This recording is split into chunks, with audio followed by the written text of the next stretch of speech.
Game. With the difference, say no to corruption.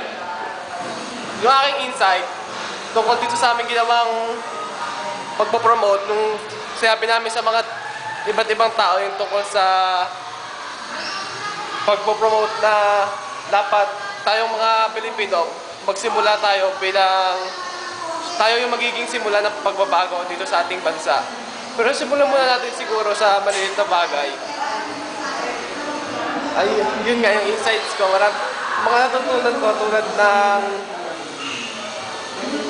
parang yung Pilipinas, halos nangunguna na siya sa top na listahan ng pagiging kurakot sa buong mundo.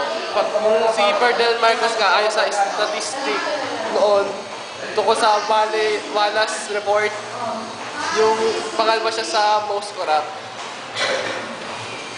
Basta gusto kong malaman ng buong mga Pilipino, mga mamamayan na dapat huwag tayong matakot na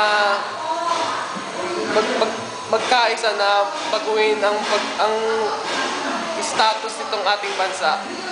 Na yun nga, kailangan natin ng pagbabago. Kung makikita naman natin na kung gaano kalala ng nangyari sa Pilipinas, marami ng kahirapan, nagbabago, nangyayari.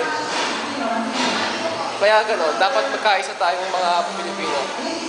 Gusto ko rin parating sana sa ating presidente na magising siya o baka iwasan niya yung maging karapat dito sa bansa para nakikita din naman niya kung gaano naghihirap tong ating bansang Pilipinas.